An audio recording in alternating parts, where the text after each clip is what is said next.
अच्छा बाबूजी, हम गायिका ऋतुराज आप लोगन के बहुत बहुत प्रणाम करता नहीं पूरे पार्टी सहित। और आप लोगन के विशेष मांग पर जो अभी हाल ही में कांड हुआ है सुशील पहलवान का, ये बिरहा हम आप लोगों के बीच में भेज रहे हैं अपने चैनल से, जो ना हमारा चैनल के नाम बटैयन आर बिरहा।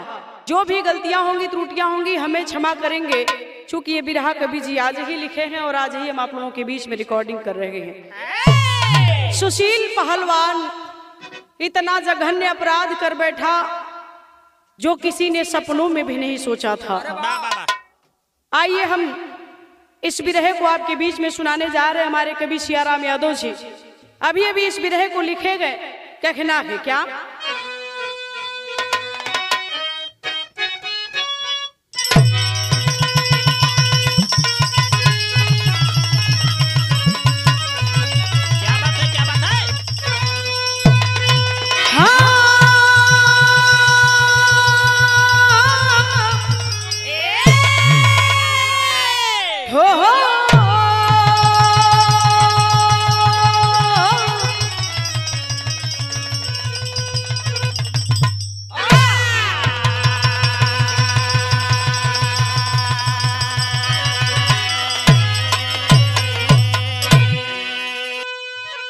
चार लाइन भूमिका में कहना है क्या?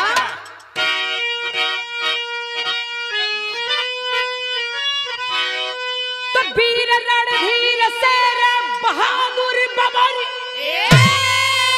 जिनकी चर्चा पूरे विश्व में हो रही थी, श्रेष्ठ भारत का अपने वो था लाडला, कुश्ती की हस्तियां भी यही कह रही थी, नाम रोशन किया देश का जिस समय, तगमकइयो दे सरकार सम्मान की, सील सुशील छोड़ा किया क्रूरता, गाथा लिखते सियाराम शैतान की।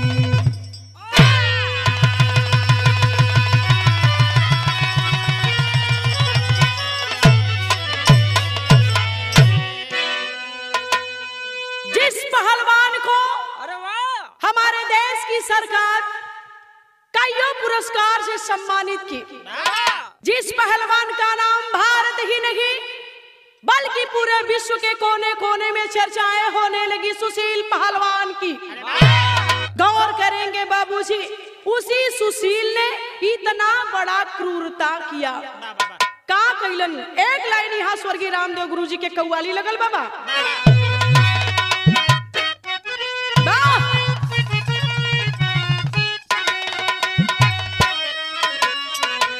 तो कहबे में तेरा जलवा काशी में नजारा है, बोलो क्या बात है?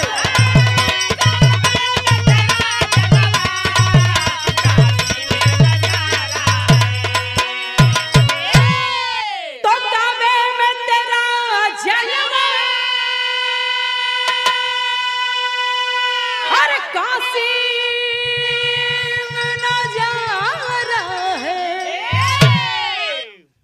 लेकिन छोड़ दीजिए, ऐसे कई लाख गुना बात कवि जी दो लाइन बिरहवा के भाव में लिखलन। आय हाय हाय बाबूजी, बिरहा सुनने वाले लोग इस लाइन पर गौर करेंगे, क्या लिखे कवि जी? आय हाय हाय, तो कल था जो सराखों पे आज पैरों के नीचे है, कल था जो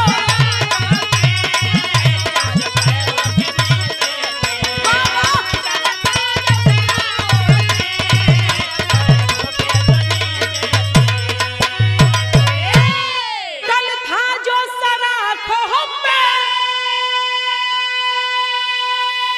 अरे आज पैरों के नीचे है, जो शान अरे जो शान था भारत का आज गैरों के नीचे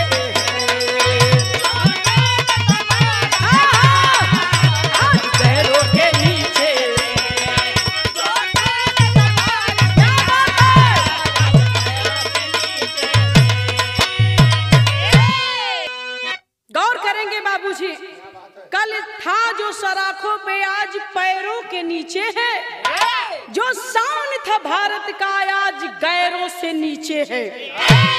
समझदार को इशारा काफी होता है कि बाबूजी समझिएगा इस लाइन को, बड़ा डूब के कवि जी लिखले हुवन। अब यही से हमरे बिरहा का कहानी शुरू भइलावा।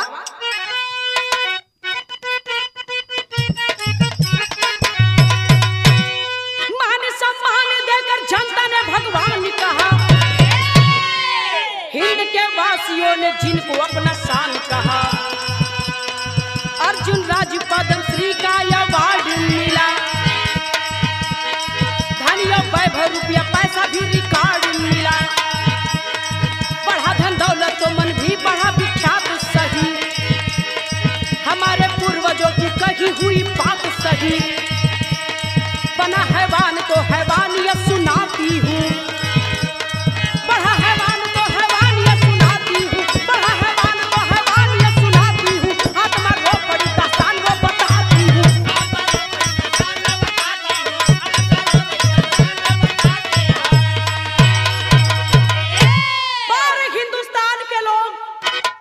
बाबूजी कहे के पड़ल जे के अर्श पर पहुँचावल जाला, यह जनता है जे के अर्श पर पहुँचावल के फर्श में भी पहुँचावल, लेकिन अपनी करनी कर्तव्य, अगर हम कर्तव्य बढ़िया करेंगे तो अर्श पर कुछ दिन टिके रहेंगे, लेकिन अगर कर्तव्य हम थोड़ा सा खराब कर देते हैं तो फर्श पर आने में जरा भी देर नहीं लगती है। हमारे पूर्वजों ने कहा है, जिस इंसान को अर्जुन अवार्ड, राजीव अवार्ड, पद्म श्री पुरस्कार, रजत पदक, तमाम पुरस्कार जिस पहलवान को मिला, उस पहलवान को मैं तो यही कहूंगी बाबूजी, कहीं ना कहीं लग रहा है उसे घमंड हो गया कि मेरे जैसा दुनिया में कोई नहीं है। पूर्वज कहले हुआ पुरनिया हमन का कहले हुआ कि धन का बढ़ल ठीक है लेकिन मन का बढ़ल ना ठीक है।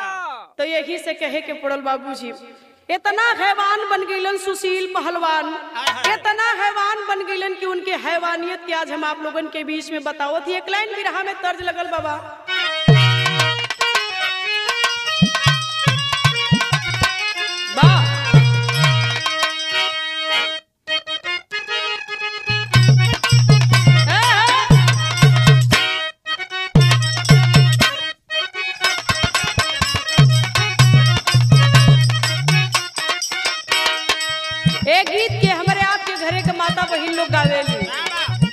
सखी पूछत थी, सखी से का पूछत थी, कवन रंग घोड़ावा कवन या सवार, दिल जनिया हना, दिल जनिया हना, सखी कैसन हवा दूल्हा के कार घमा, दिल जनिया हना,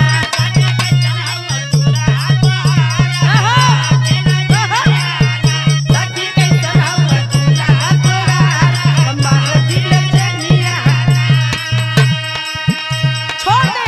इधर बिरहा का तर्ज लिखलन कवि जी, लेकिन बिरहा में भाव लिखल गई, का लिखल गई बाबूजी, कहना है, भारत के शान हो सुशील पहलवान, पहलवान वाहना, पहलवान वाहना, जेकर दुनिया में बाटे पहचान हो महान, पहलवान वाहना। क्या बात है,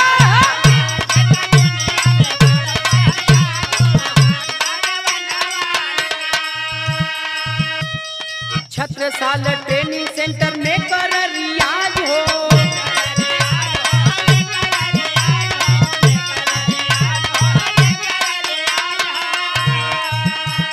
जे करे पे कर सतपाल गुरु नाज हो,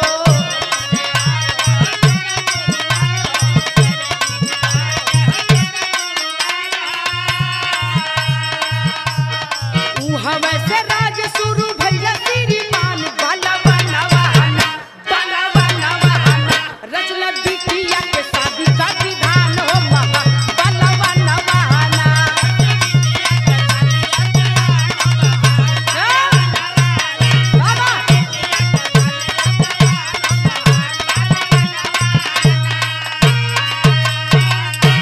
छत्रसाल ट्रेनिंग सेंटर में सुशील पहलवान रियाज करते थे, बहुत कम उम्र से पहलवानी का जिन्हें शौक था और रियाज करते, और आखिरकार उस मुकाम को पाने की चाह जागी और पाए भी।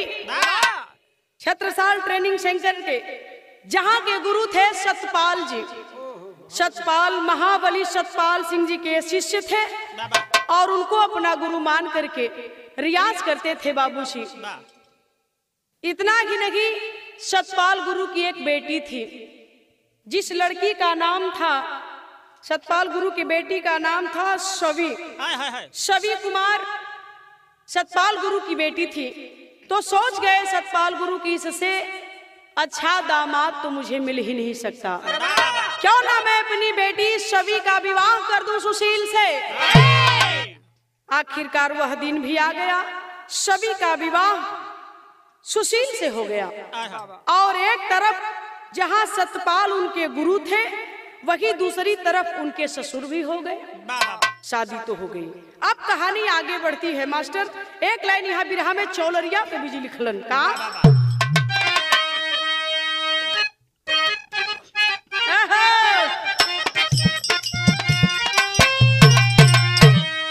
बिरहा के बड़ी पुरान धुन है बाबा ये। और जब यहाँ में एक लाइन चौलरिया न लगे तो बिरहा के पेटे न भरे। हाँ, तब बहारी उमर कमर लचकनिया,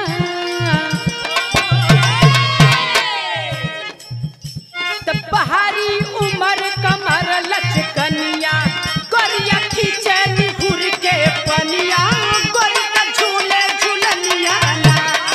बाबा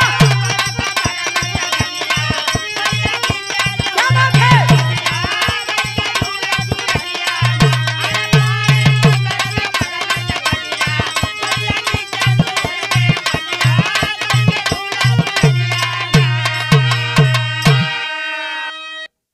क्यों इतना नाम हुआ सुशील पहलवान का? कौन थे? आइए यही से हम उनके सुनहरे पल की शुरुआत करते हैं। आइए। कैला कैला जगत में कैले काफी नाम हो जहनवा, जेकर करा बखनवा ना।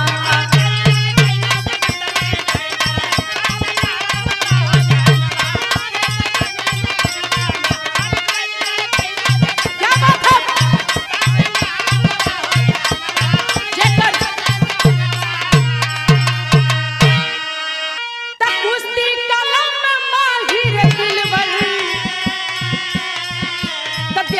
भारत के पहला सिल्वर,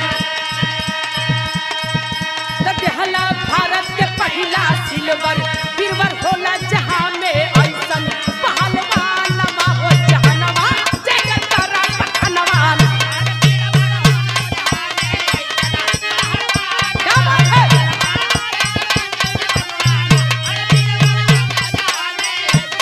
पहलवान हो जहनवा, जेकर। गौर करेंगे बाबूजी, भारत में 55-56 बरस के बाद ऐसा हुआ पहली बार, जो ओलंपिक में सुशील पहलवान ने भारत के नाम सिल्वर मेडल लाने का काम किया। बड़ा नाज था लोगों को सुशील पहलवान पर, लेकिन बारे सुशील पहलवान, तुमने ऐसा कर दिया जो दुनिया के लोग कभी भूल नहीं पाएंगे। इसलिए हमारे पूर्वजों ने कहा है, क्या कहे कवि जी, एक लाइन बिरहा की शैली में लिखते हैं मास्टर।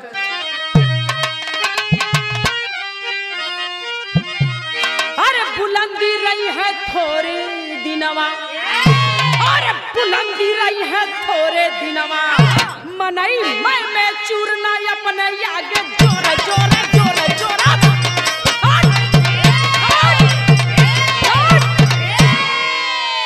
बुलंदी रही है थोड़ा दिनवा, मनई मैं चूरना अपने आगे जोरे।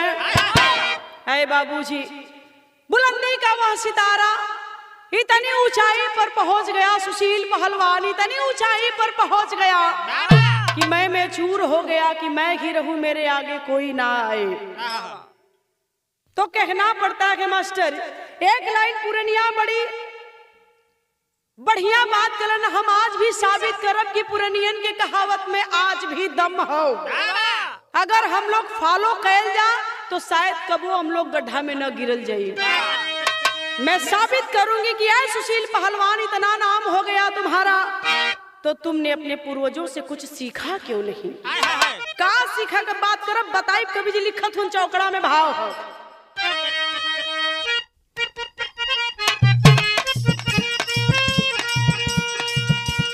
वृक्ष में फल जब लगे ना भैया,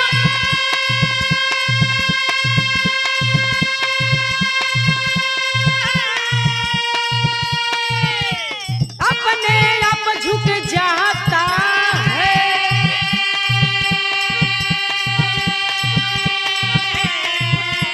सहनशील विद्वान पुरुष का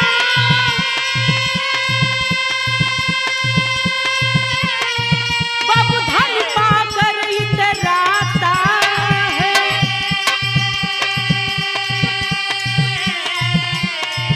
अरे शोहरत दौलत पाकर के भी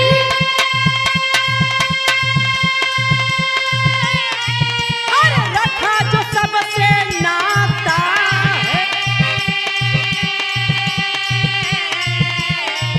अरे नहमय मर दुनिया में करके परम धाम को पाता है।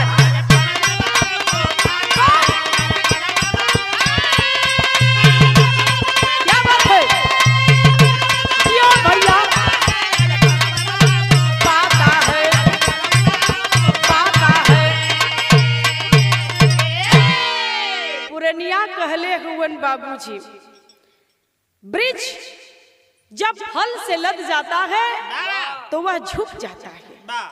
क्यों झुक जाता है? बहुत बड़ी सीख देता है हमें, आपको वह सीख देता है कि हम भी जब नाम हो जाए, शोहरत मिल जाए, दौलत मिल जाए, सब कुछ मिल जाए, जितना इच्छा थी उससे पर्याप्त मिल जाए तो हमें झुक कर चलना चाहिए, हमें लचीला व्यवहार करना चाहिए।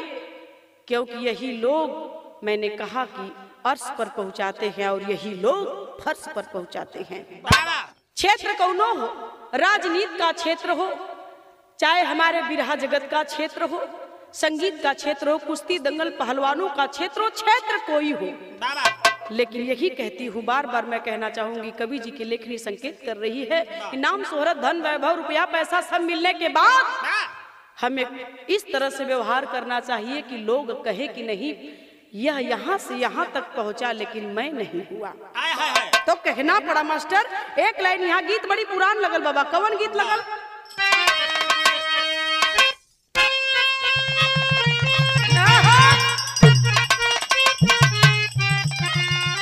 ए बाबा, कौनो दुल्हन के दुल्हा गौना करा के 2-4-10 दिन दुल्हन के संगे बितौला, अब बिताए के गैला कमाए झरिया, आ जब गैला तो 13 बरस 14 बरस बीत गल, अइबे न कैला।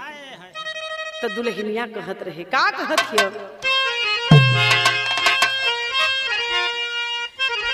तपिया पिया राटा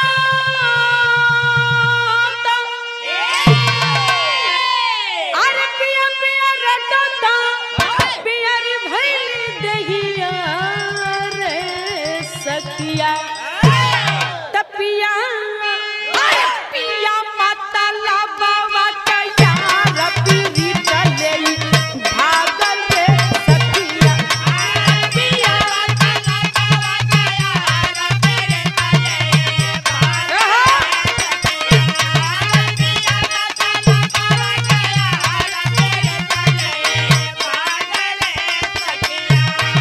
पीरी चले गौर करेंगे बाबूजी तक गीत रहल छोड़े, लेकिन सुशील पहलवान का जब नाम हो गया, मान सम्मान हो गया, तो शिष्यों को जुटाने लगा। अब शिष्य में जुटावे लगलन तो का भई बाबा, आवा कहानी तनी आगे बढ़ल का। अरे कुश्ती कला में जब, अरे कुश्ती कला में जब अरे हो गईला महान रे मितवा। अरे शिष्य पाला सुशील पहलवान सागर था जो काबिल रे मितवा। सागर था जो काबिल रे मितवा। सागर था जो काबिल रे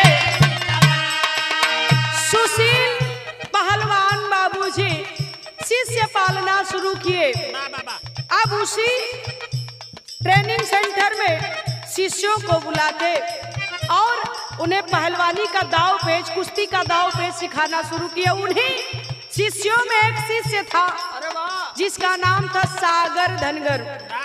सागर शिष्यों में सुशील पहलवान का एक बड़ा चहेता शिष्य था। गौर करेंगे हुआ क्या, कहना है अंतरा लिखल गई।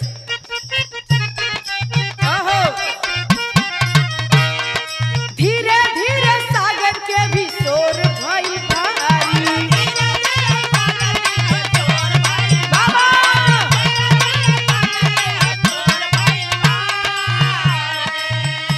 अरे रखला अपने फ्लैट में किराया भाई उधारी।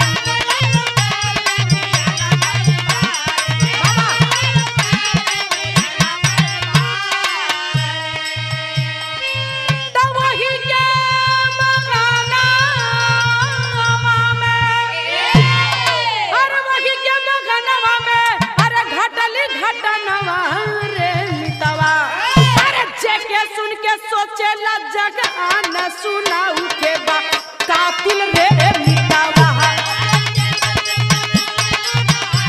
सुना के बा कातिल रे मिटावा।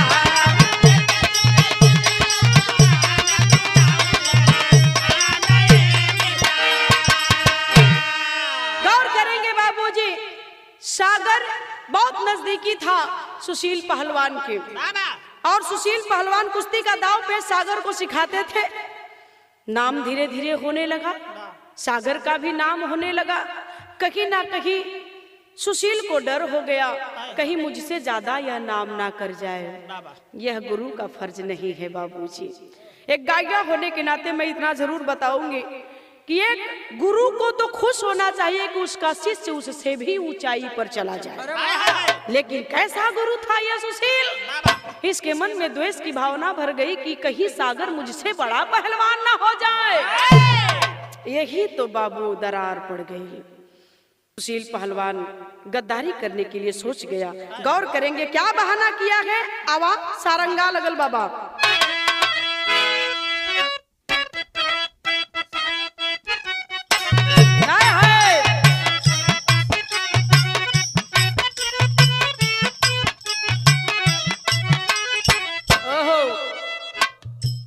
कहना पड़ा लेके है किराया के ही शीशा पराया भैले, शीशा पराया भैले, बढ़ गईली मन में खटास जी।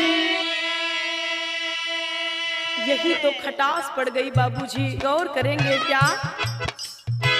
सागर दुखी हो भैले, दूसरे भवन में गईले, दूसरे भवन में गईले, बीतल समय दुई मास जी।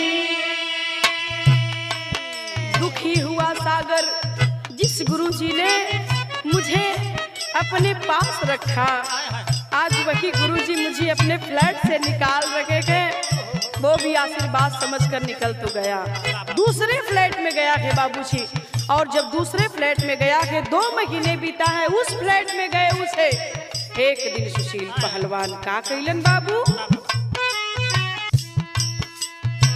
सुशील का साई भैले, गुंडा जुटाई लिहले, गुंडा जुटाई लिहले, सागर के बोलाई लिहलन पास जी। कुछ गुंडों को जुटाया है। 2 महीने के किराया को लेकर बाबूजी विवाद आगे बढ़ गया है। कुछ गुंडों को लेकर के सुशील पहलवान उसके दूसरे फ्लैट पर जब पहुंचे हैं, जहां यहां छोड़ करके दूसरे पर गया है रहने के लिए, वहां गुंडों को लेकर सुशील पहलवान पहुंचे गए। का कैलन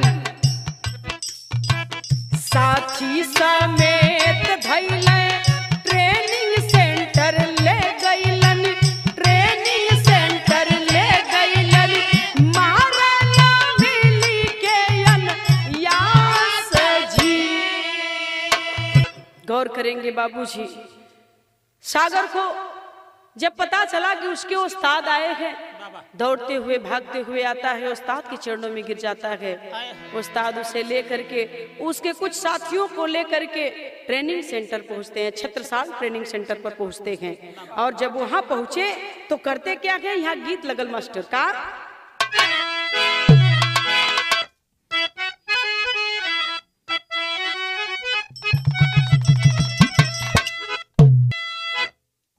गौर करेंगे बाबूजी, गीत छोड़ दा, गीत आप लोगन के चिन्हल पहचान, लेकिन भाव बड़ा दर्दनाक। ट्रेनिंग सेंटर में पहुंचने के बाद और 10-12 गुंडों को बुलाते हैं सुशील पहलवान, और किए क्या कि अरे लठिया से मारे लगले, ए बाबू लठिया से मारे लगले, घेरी के मुदैया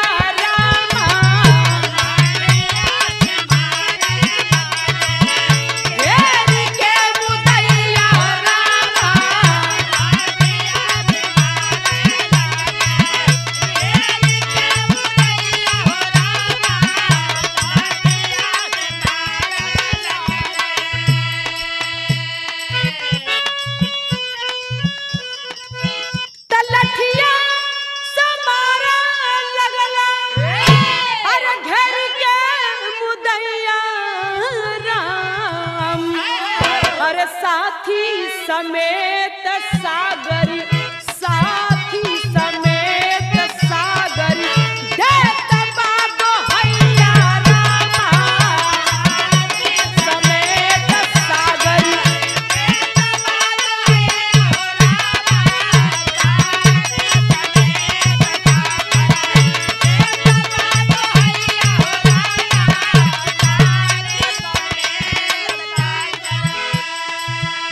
साथियों के समेत सागर पहलवान रो रहा है, गिड़गिड़ा रहा है बाबूजी। लेकिन भैल का मारी के कसाई उनके कोयले बेहोश हो,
इतना ही नहीं मार तो मार रहा है और वीडियो भी बनवा रहा है। यही वीडियो दिखवाऊंगा, ट्रेनिंग सेंटर में कोई आज के बाद ऐसी गलती दोबारा करने की जरूरत नहीं करेगा। इतना मारा कि वह पहलवान सागर हॉस्पिटलाइज हुआ। और जब हॉस्पिटल में गया बाबू, तो आप तो आगे की कहानी जानते, लेकिन वो करे पहले भैल का मास्टर कभी लिखत उन पहपट लगल हवा। तो घात किया है चेला साथ, अरे कसाई अपन स्वार्थ में, अरे अमृत को मिट्टी में दिया मिलाई अपने स्वार्थ में।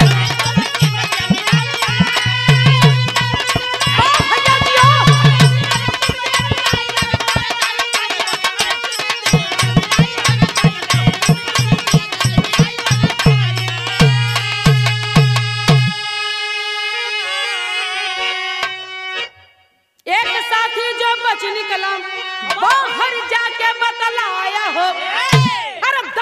बारी जब पुलिस प्रशासन तब हरकत में आया हो, वीडियो वाला साथी गया धराए अपन स्वार्थ में, अरे वीडियो देखकर दिया सब बतलाई अपने स्वार्थ में।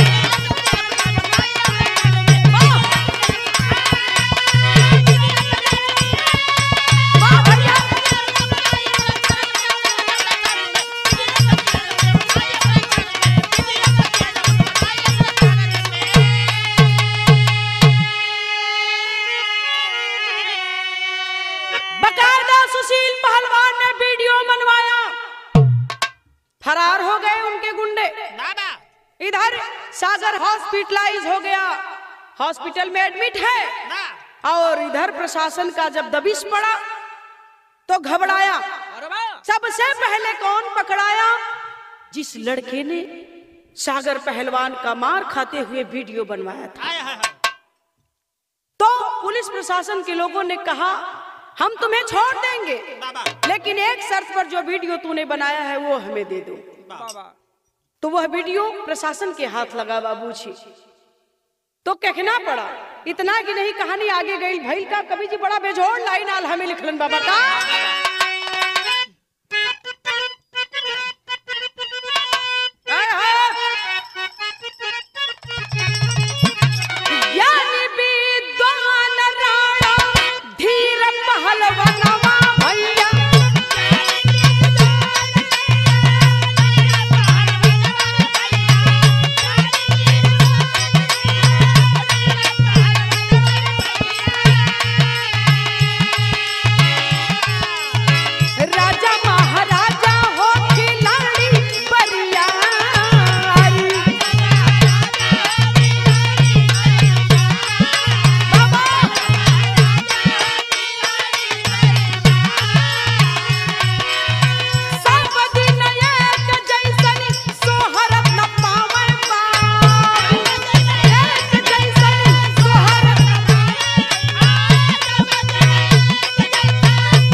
हमारा हिंदुस्तान विद्वानों का देश कहा जाता है, ऋषि महर्षियों का देश कहा जाता है, महापुरुषों का देश कहा जाता है। जहाँ तक मैंने सीखा है अपने गुरुजनों से, जहाँ तक मैंने सीखा है अपने पूर्वजों से, आज आए सुशील पहलवान तुम्हें शर्म आनी चाहिए।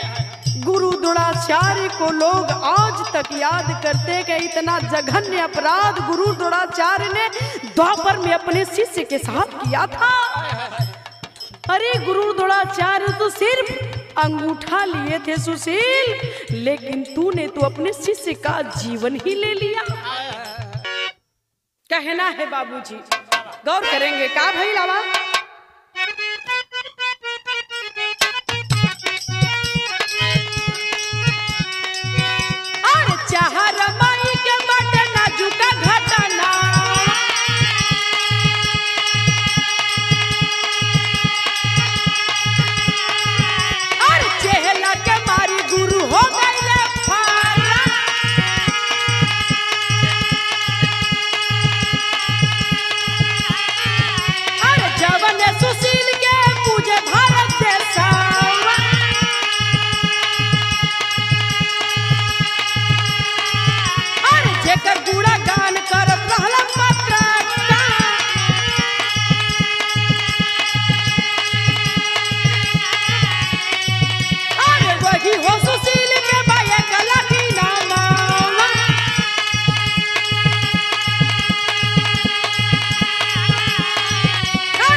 गौर करेंगे बाबूजी, आखिरकार वह सागर पहलवान इसी साल की एक घटना है 2021 की। अंततोगत्वा परिणाम निकला 4 मई को सागर पहलवान दुनिया छोड़ दिया। और सुशील पहलवान जब देखा सुना कि सागर मर गया, भगौड़ा घोषित कर दिया और यह सरकार 1 लाख रुपए का इनाम सुशील पहलवान पर रखी है। जो पकड़ करके लाएगा या बताएगा उसे 1 लाख रुपया इनाम दिया जाए। इसीलिए मैंने कहा, कवि जी ने लिखा था कि अर्श पर जो पहुंच जाता है उसे फर्श पर पहुंचने में टाइम नहीं लगती है। अर्श पर पहुंच करके सुशील आज अपने कर्तव्य से फर्श पर आ गिरा है। जिसको लोग सराखों पर रखते थे आज पैरों के नीचे कुचलने के लिए तैयार। आदमी कितना भी महान क्यों ना हो जाए बाबूजी, लेकिन जब रहेगा कानून के नीचे रहेगा, चाहे कितना भी आदमी बड़ा क्यों न हो। कहना है आखिरी लाइन, खड़ी का भाव हो। कैला दुनिया में नाम, कैला दुनिया में नाम, कुश्ती खेलवा में ना, गलती कई के भारी रोवा आज जलवा में।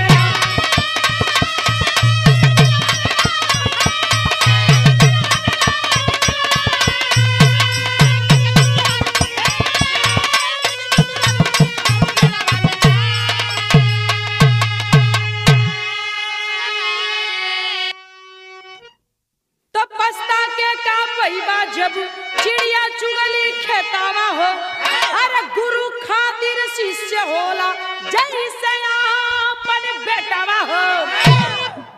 गुरु शिष्य के बसावेला ये बाबू कलेजवा में ना, गलती कई के भारी रोवया जी जलवा में ना।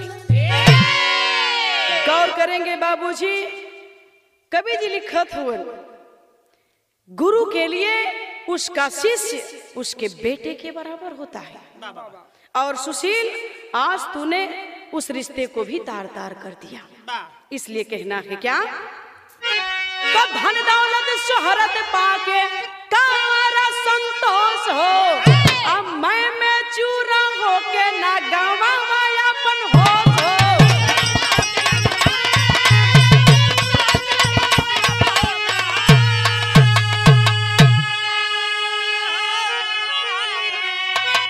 इस घटना को लिखे जाने तक पुलिस गिरफ्तार की सुशील पहलवान आज सलाखों के पीछे है। तो बाबूजी, इसलिए कहना चाहूंगी मैं आप लोगों से, गायिका होने के नाते कवि की लेखनी इस विरह को लिखते वक्त इतना जरूर बताए कि शोहरत दौलत धन रुपया पैसा पाने के बाद, मान सम्मान पा जाने के बाद आदमी को न कि ऊंचा उठ करके झुक करके रहना चाहिए। मुझे उम्मीद है कि आपको पसंद आएगी और इस विरह को सुन करके इस चैनल को हमारे प्लीज भैया आप लोगों से रिक्वेस्ट है, इस चैनल को सब्सक्राइब जरूर करेंगे। NR विरह कहना है, गुरु बिहारी गुरु रमन अजरज भय सब के मन में, श्यामा सीताराम भरत जी विश्वनाथ उलझन में।